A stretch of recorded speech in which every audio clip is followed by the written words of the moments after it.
So come on, look here, see here. I have shown you 30 questions in the assignment in rotational motion in my previous class. So I am going to discuss the solutions for all these questions. And in case you have already answered all the first 15 questions, you don't need explanation. You can skip your class, this particular class, and go to the next class. So the first question is it is a question based on theory discussion, which I have done discussing theory part. Suppose the disk is rotating counterclockwise in the plane of the paper. That means rotating in anti-clockwise direction. You have to find the direction of the angular momentum vector L bar.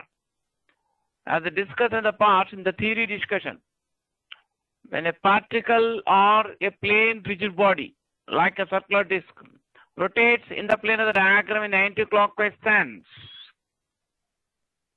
then its angular momentum vector L bar and acts in the direction of angular velocity vector omega bar, which will be directed along the axis of rotation.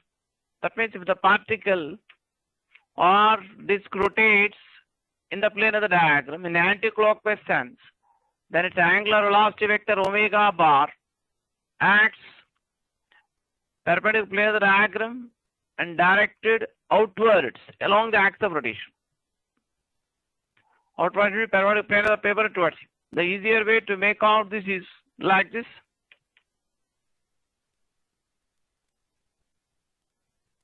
So the easier way you can make out the direction is by applying this rule called the right hand rule. You stretch the thumb of the right hand perpendicular to the remaining 4 fingers of your right hand. Then you turn or bend these 4 fingers of right hand in the sense of direction of rotation of the particle of the plane rigid body in the plane of the diagram. Then the thumb points in the direction of its angular velocity vector omega bar, or you can say the thumb points in the direction of angular momentum vector L bar. Of course, direction of angular momentum vector L bar of the rotating disk, same as the direction of its angular velocity vector omega bar, which will be directed along the axis of rotation and directed outwards when the rotation is in the anti-clockwise sense. So for question number 1, the answer will be the first option will be the answer. That is, angular velocity vector will be perpendicular to the page and pointing up out of the page, perpendicular plane of the diagram direct outwards. This question was given one of the old MSET exam, 1992 MSET in the engineering paper. So next I will be discussing the question number 2.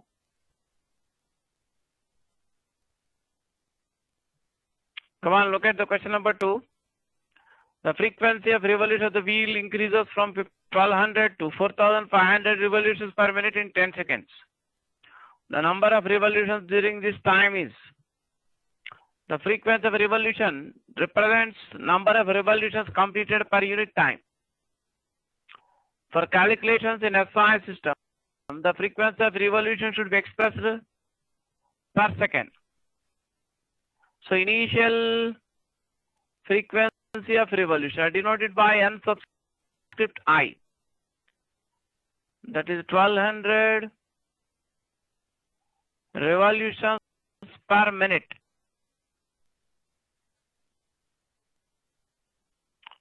So 1 minute is equal to 60 seconds.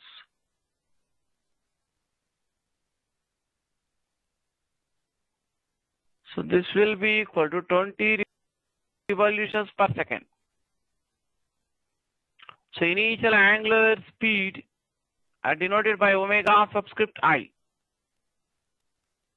That you can take 2 pi times the initial frequency of revolution. As I discussed in the past, the angular speed or magnitude of angular velocity can be expressed in terms of frequency of revolution as 2 pi n.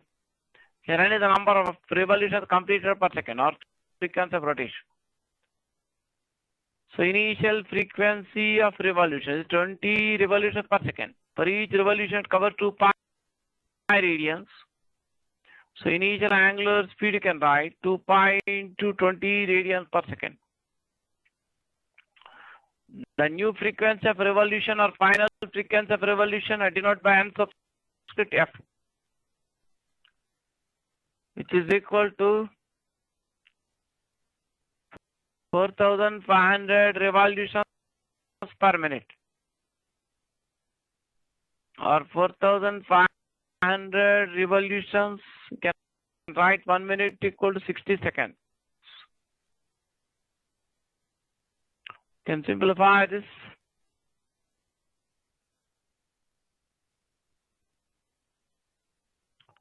You get 75 revolutions per second.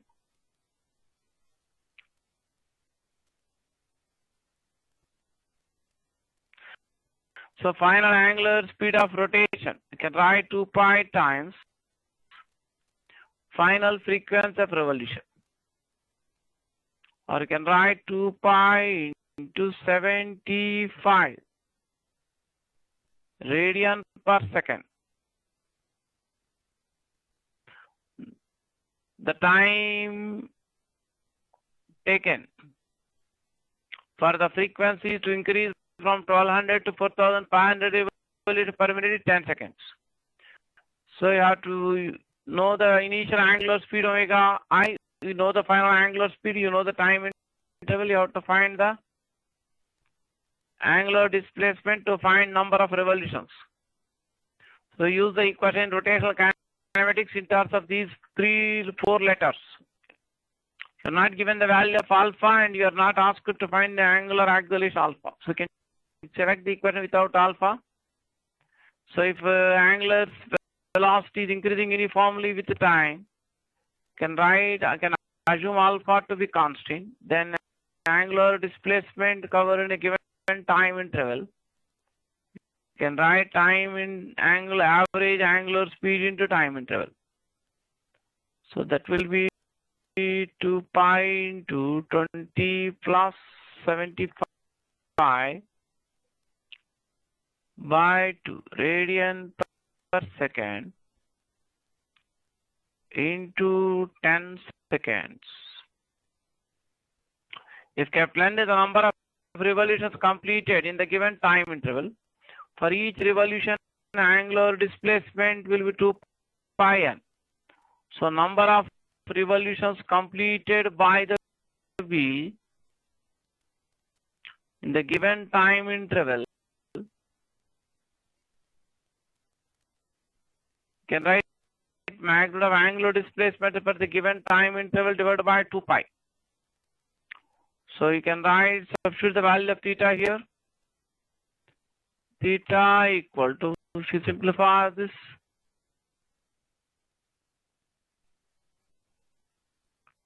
(95 into 5 by 2 pi).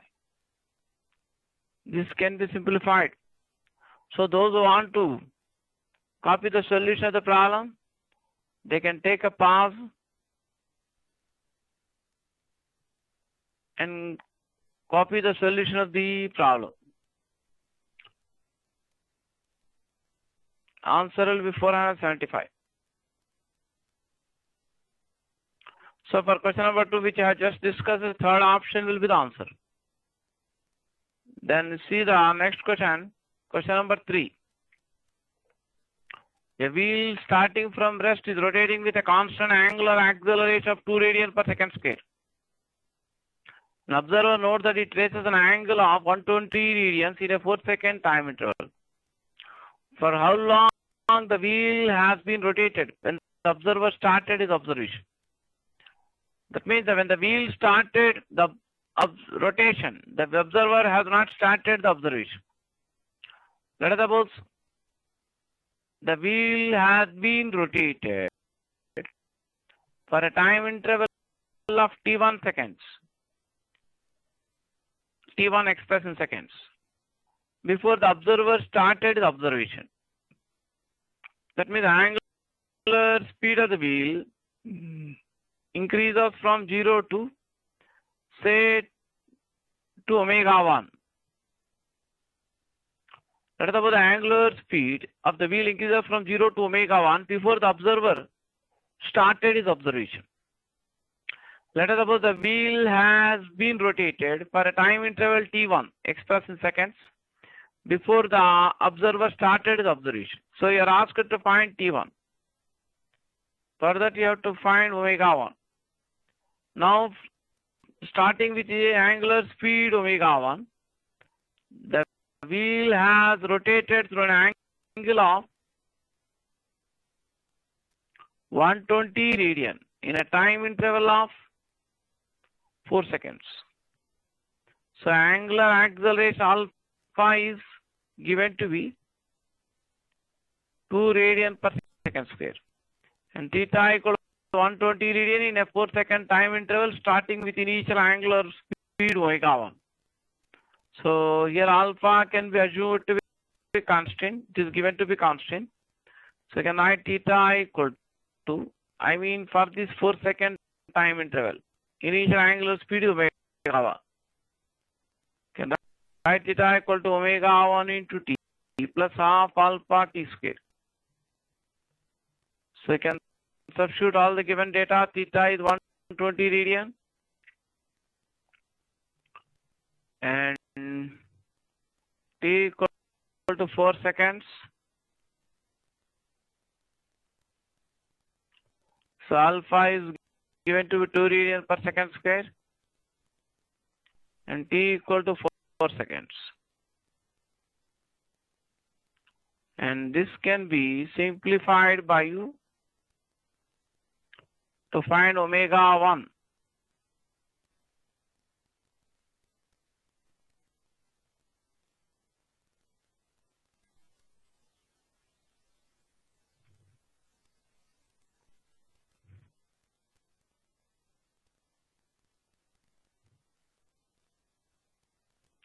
So you get omega 1 equal to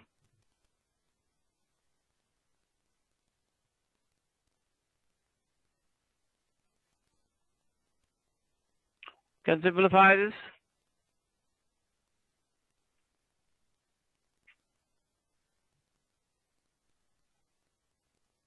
So you get omega 1 as 26 radian per second. That means the wheel had an angular speed of 26 radian per second when the observer started his observation. So we use this formula of omega f equal to omega I plus alpha into t1 for the time interval t1 before the observer started his observation. So the initial angular velocity for the time interval t1 second before the observer started his observation is 0. The final angular speed 26 radian per second. So alpha is given to be 2 radian per second square.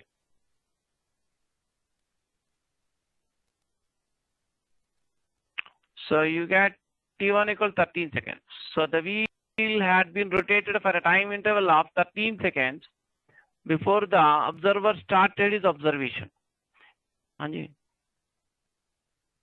So if you want to copy the solution of the problem, you can take a pause and copy the solution of the problem.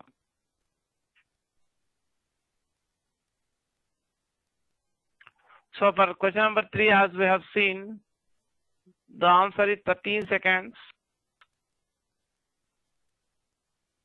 That means among the options I given, none is the answer. That means 13 seconds answer. Of course, usually none will not be there in the options, but rarely it can be there sometimes. So next I am going to discuss the question number 4.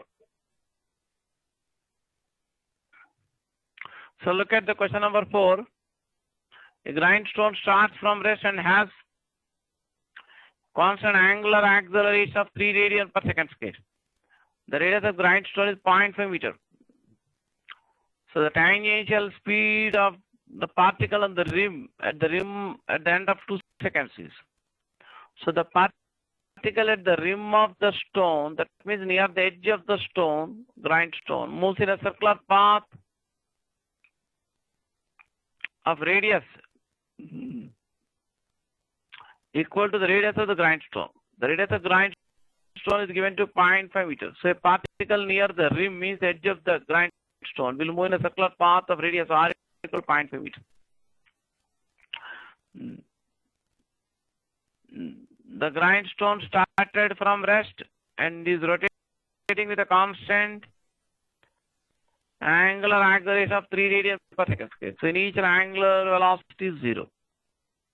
You are asked to find the magnitude of the tangential velocity. The tangential speed of a particle on the rim at the end of 2 seconds.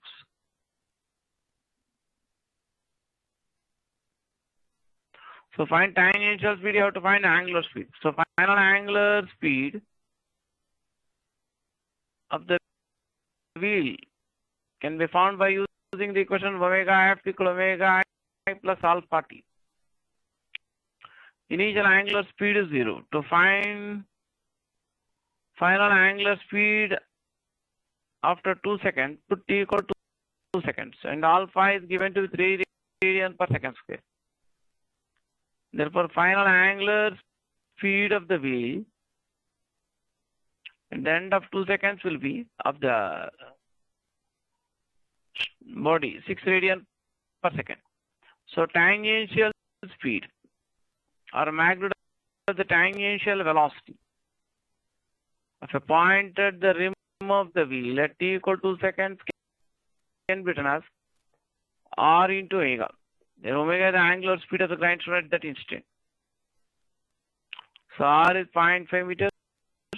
Omega can be taken as 6 radians per second.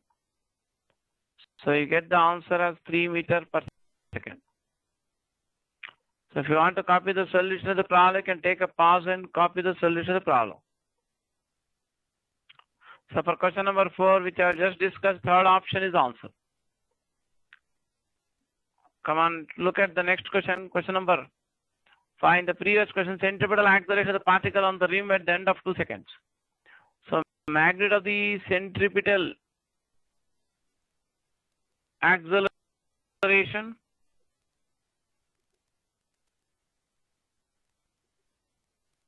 or magnitude of the radial acceleration denoted by a subscript r, which you can write v square by r or r omega square. So t equal to 2 seconds, omega we have calculated to be 6 radians per second. The radius circular path is equal to radius of the wheel, which is equal to 0.5 meters.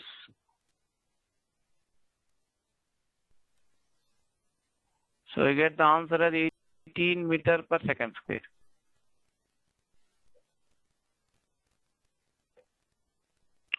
For question number 5, which I just discussed now, third option is answer. See the question number 6, a wheel starts from rest and rotates with a constant angular acceleration of 2 radians per second square.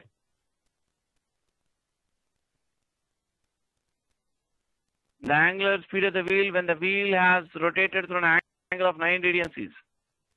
So initial angular speed is 0 because the wheel starts from rest.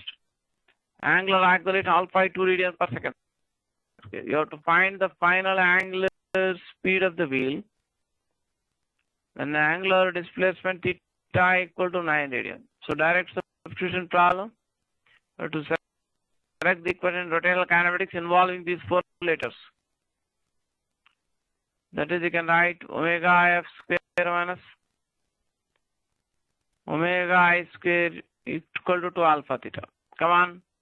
Those who want to copy the solution, take a pause and copy the solution. And they can try to complete the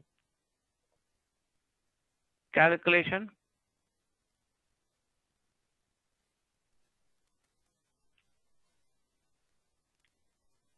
So you get the answer as 6 radians per second.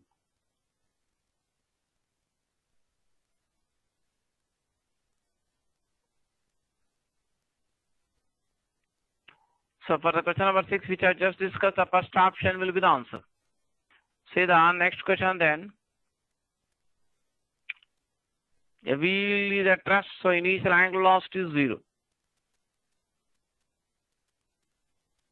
Its angular velocity increases uniformly. That means omega changes uniformly with time is alpha can be due to be constant and becomes 60 radian per second after 5 seconds. So you are given that the final angular speed is 60 radian per second, take equal 5 seconds. Initial angular speed is 0. You have to find angular displacement theta. You are not given the value of alpha and you are not asked to find the value of alpha. You can select the equation in rotational kinematics which does not contain acceleration, angular acceleration. So you can use the equation theta equal to average of initial and final angular velocities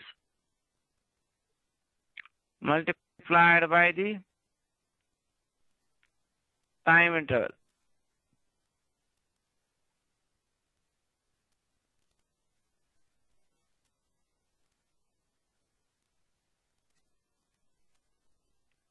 So for question number 7, which I just discussed, the second option is the answer.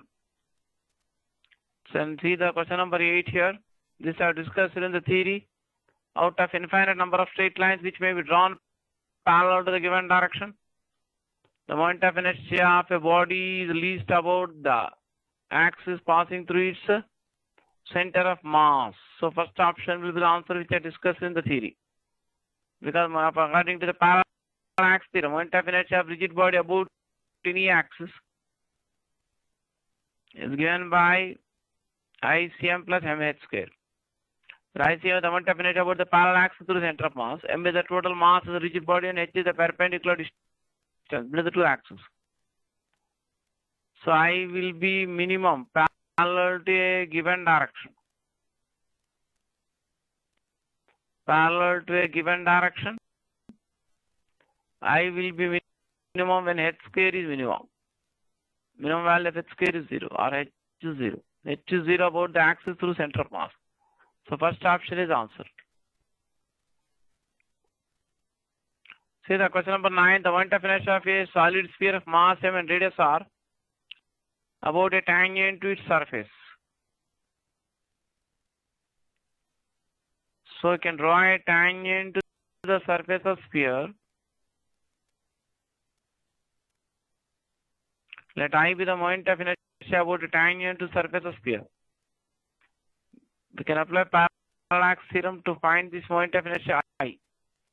Let ICM denote the moment of inertia about the parallax is passing through center of mass of sphere. So for the uniform solid sphere, center of mass coincides with geometric center. The perpendicular distance h between the two axes is equal to the radius of sphere. According to the parallax theorem, moment of inertia about any axis is equal to moment of inertia about the parallax is passing through center of mass plus product of the mass of the body and square of the perpendicular distance h between the two axes. Moment of inertia of uniform solid sphere about any axis passing through center of mass is given by 2 by 5 r square. And h equal to r. So this can be simplified to get the answer. So I get the moment of inertia sphere about a tangent to its surface will be 7 mr square by 5. That's the answer. This question was given one of the previous EAMCET exam papers. 1995 EAMCET engineering, I remember. So for question number 9, first option is answer. Look at the question number 10.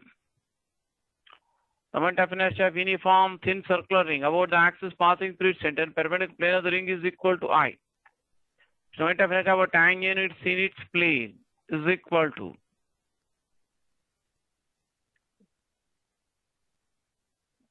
the axis which is perpendicular to the plane of the ring and which passes through the center of mass of the ring, we call it as central axis of symmetry. It is given that moment of inertia about this axis is I. That means you can take mr square. If m is the mass of the ring and r is the radius of the ring, then mr square can be equal to I, which represents the moment of inertia about central axis of symmetry. Central axis of symmetry with imaginary axis or line passing through center of the ring and perpendicular to the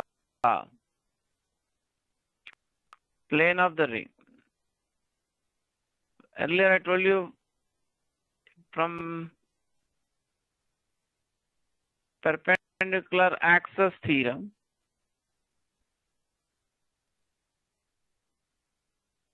moment of inertia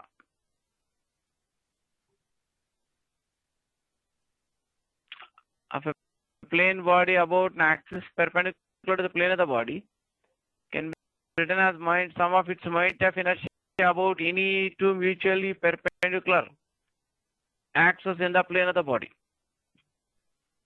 and intersecting on the first axis. Let Iz denote the moment of inertia about the axis of symmetry for the ring, that is about central axis of symmetry, which is perpendicular plane of the ring.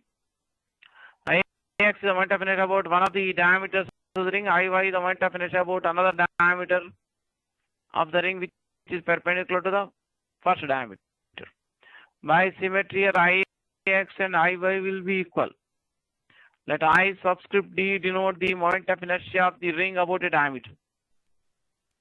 So Ix is equal to moment of inertia about diameter. Iy is also equal to moment of inertia about diameter. Moment of inertia of thin uniform circular ring about one of the diameters will be same as its moment of inertia about any other diameter. As I discussed in the past, also moment of inertia about central axis of symmetry will be 2 times the moment of inertia about its diameter. So moment of inertia about the diameter of the ring will be half of the moment of inertia about its central axis. Moment of inertia about central axis is given by mr square. Now any tangent drawn in the plane of the ring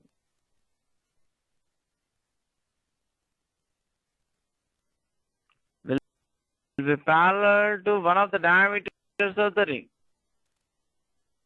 Let I denote moment of inertia of the uniform ring about the tangent in the plane of the ring.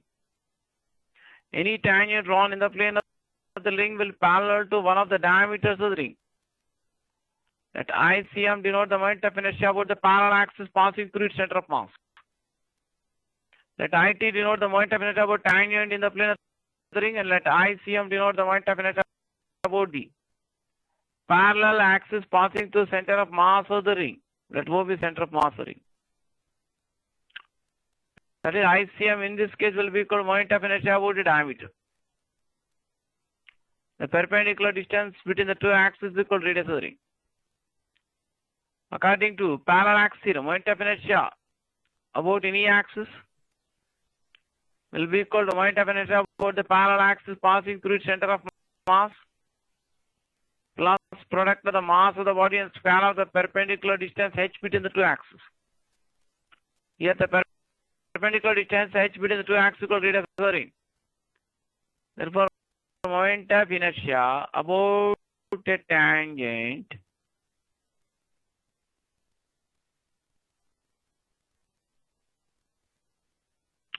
in the plane of the ring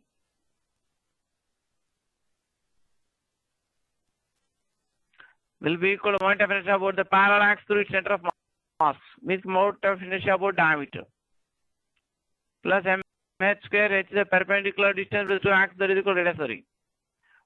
Now moment of inertia about the diameter, you can write mr square by 2. So you get moment of inertia about tangent in the plane of the ring 3 mr square by 2. You can write mr square equal to I. which represent the moment of inertia about the axis symmetry. So answer will be 3I by 2 or 1.5I. So in case you want to copy the solution of the problem, you can take a pause and copy the solution of the problem. So for question number 10, first option will be the answer. Then you see the question number 11. This is also similar to the previous problem, but it is given a circular disc. The moment of inertia of uniform circular disc about its central axis I. So moment of inertia about tangent in its plane. So as I discussed in the previous problem, same procedure you have to repeat. Any tangent in the plane of the disc will be parallel to one of the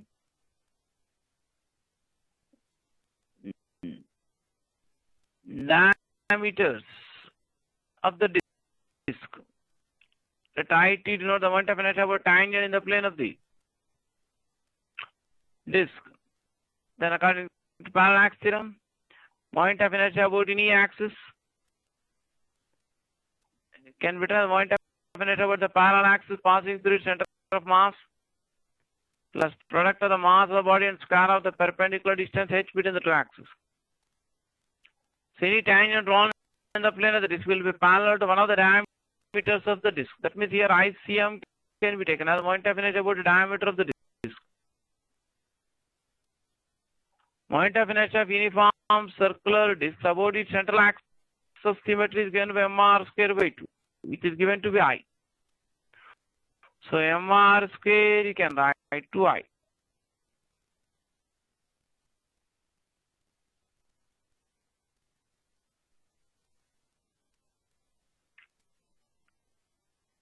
So moment of inertia, as explained in the previous problem, repeating the same procedure, moment of inertia about a tangent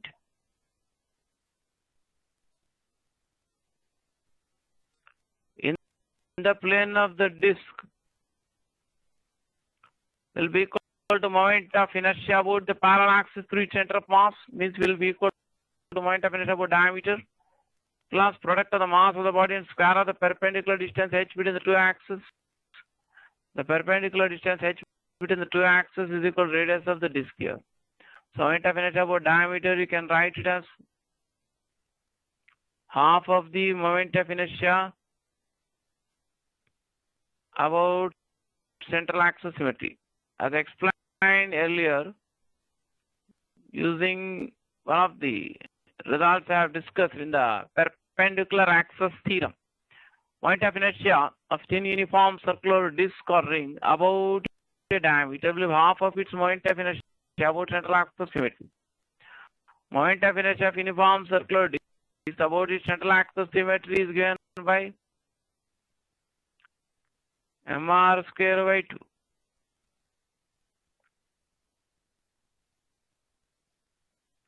So this will be equal to 5 mr square by 4.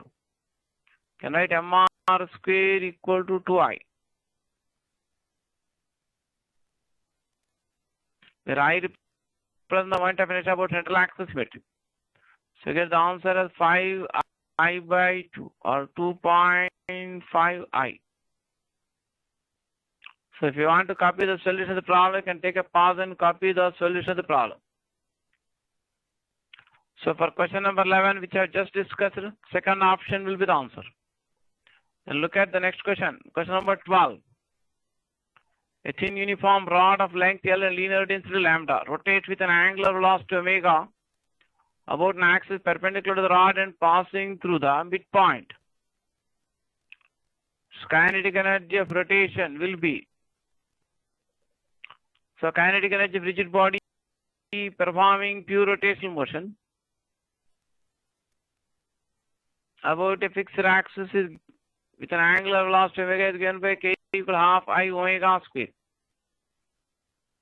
Here the rod is rotating about the axis passing through its center of mass or midpoint and perpendicular to its length. Instead of mass or rod, you are given linear density. The mass linear density of the rod represents the mass per unit length of the rod. Can write lambda equal m by L. So m can be written as lambda into L. So moment of inertia of the rod about the axis, passing through its center of mass and perpendicular to its length, as discussed earlier, is given by ml square by 12. M can be written as here lambda into L. So moment of inertia you get lambda into L cube by 12. Substituting this value of I in this equation, you get kinetic energy of rotation. Half I omega. Okay, that is lambda can be as I can be lambda into L cube by 12. So you get the answer as lambda into L cube into omega square by 24. So that's the answer.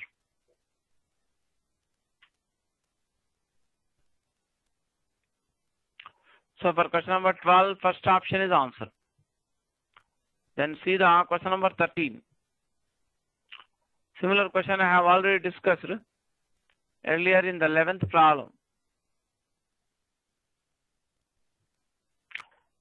So moment of inertia about a diameter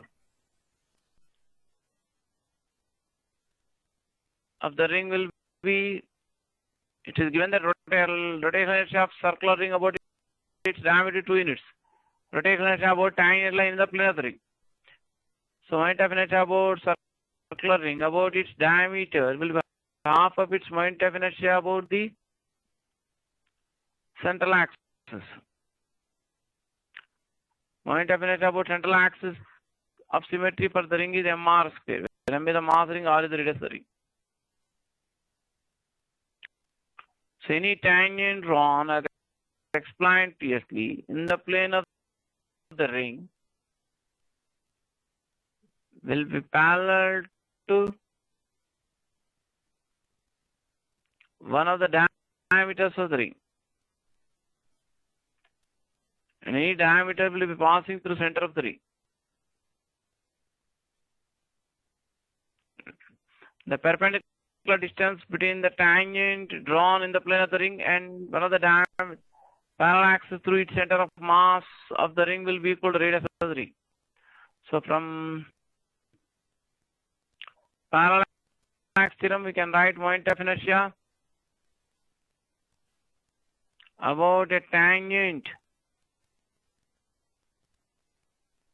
in the plane of the ring. It is similar to the question number 11.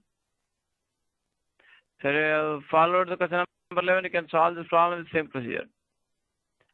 Moment of inertia about tangent in the plane of the ring is equal to moment of inertia about the parallel axis passing through its center of mass plus product of the mass of the body and square of the perpendicular distance h between the two axes. Moment of any tangent drawn in the plane of the ring will parallel to one of the diameters. So here ICM can be taken as moment of inertia about diameter. H equal to R. Moment of inertia about diameter of the ring is mr square by 2.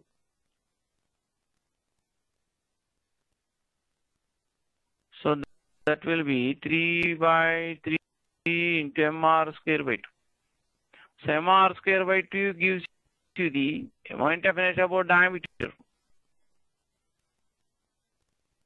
which is given to be 2 units. So the required moment of inertia, I can write 3 into moment of inertia about diameter, or 3 into 2 units.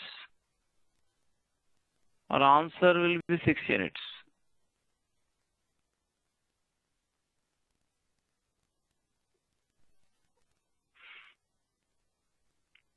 So for question number 13, which I just discussed, on second option will be the answer. So the question number 14. The moment of inertia of thin circular ring of mass and radius are about tangent perpendicular plane of the ring. So any tangent drawn perpendicular to the plane of the ring will be parallel to its central axis of symmetry.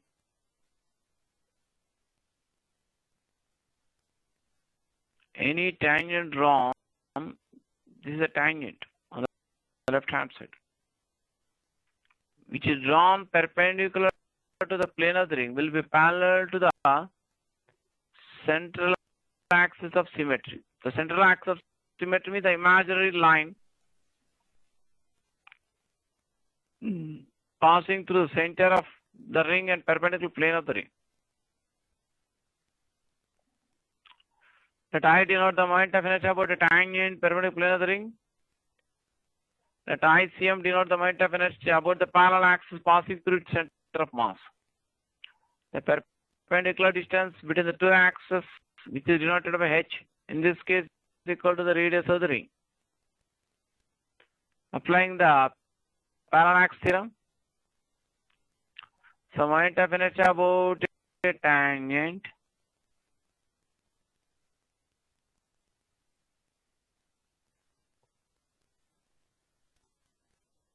perpendicular to the plane of the ring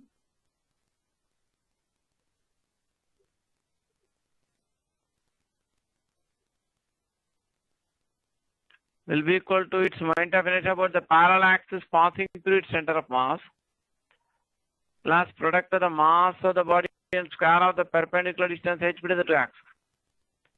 So moment of inertia about the parallel axis through center of mass means you have to consider the ICM equal to moment of inertia about central axis. Because any tangent drawn perpendicular to the ring will parallel to its central axis. H equal to R here. Moment of inertia of uniform circular ring about its central axis is MR square. So you get the answer as 2mr square.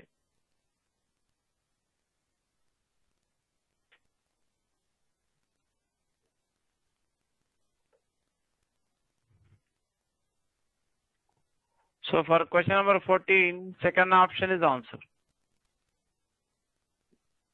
Then see the question number 15. Two circular loops A and B of radii RA and RB respectively are made from uniform wire. The ratio of their moments of inertia about axis passing through their centers and perpendicular to their planes is IB by IA equal to 8. Then RB by RA.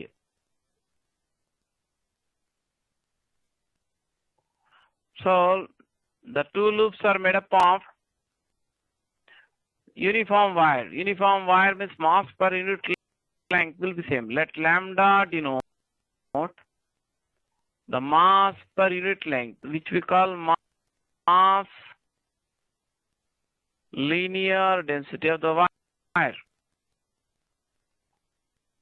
Let lambda denote the mass of the unit length or mass linear density of the wire. That is mass per unit length of the wire used to form each loop.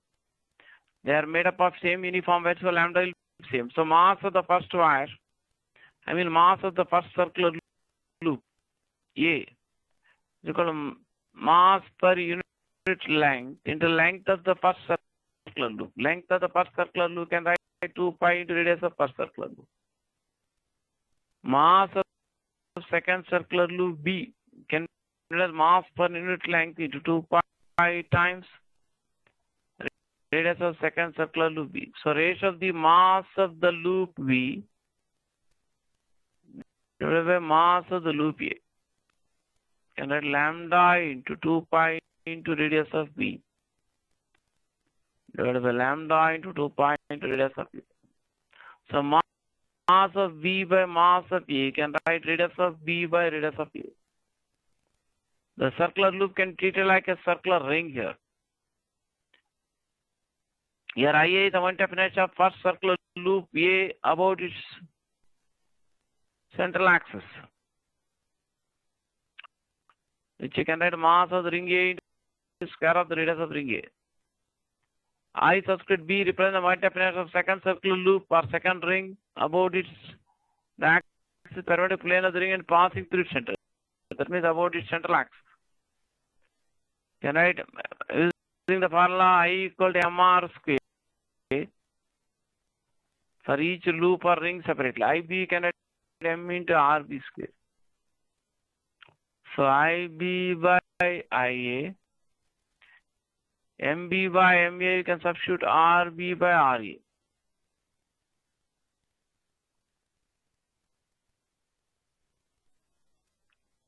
Into RB by RA whole square. So you get IB by IA equal to RB by RA whole square. You are given that IB by IA is equal to 8. So 8 equal to RB by RA whole square into RB by RA will be RB by RA whole cube we can write. 8 can be written as 2 cube. That means here 2 cube is equal to RB by RA whole cube. So if you take cube root both sides, you get RB by RA equal to 2. That's the answer. You are given similar question in the assignment later also, which was also given MSET in the past. So please remember this method because this model was repeated twice in MSET, twice or 3 times. At least twice I remember it was repeated. So those who want to copy the solution of the problem, they can take a pause and copy the solution of the problem. So for question number 15, which I have just discussed, the first option will be the answer. See the next question here. This was particle performs uniform circular motion. The angular momentum L. The angular frequency of the particle doubled. Kinetic energy is halved. Its angular momentum becomes. That means you have to find kinetic energy in terms of angular momentum and angular speed. So kinetic energy of rotation for a particle uniform circular motion or for a body performing uniform rotational motion about a fixed axis can at half I omega square. I omega square, you can write I omega into omega. The angular momentum of a particle rigid body performing pure rotational motion about a fixed axis can be given by L equal I omega. Therefore, kinetic energy of rotation, we can write half L omega. So final kinetic energy of rotation denoted by Kf divided by initial kinetic energy of rotation denoted by Ki. Final kinetic energy of rotation equal half into final angular momentum into final angular speed. Initial kinetic energy of rotation equal half into initial angular momentum initial angular speed. It is given that initial angular momentum is L. Angular speed is frequency is double. That is final angular speed omega f. We can take 2 times the initial angular speed omega I. And kinetic energy becomes half. That means final kinetic energy is half of the initial kinetic energy. So you can write Kf equal to half of Ki. So initial angular momentum Li can be written as equal to L. So you get final angular momentum equal to L by 4. That's the answer. So fourth option is the answer for question number 16. I will continue my discussion of remaining questions in my next class.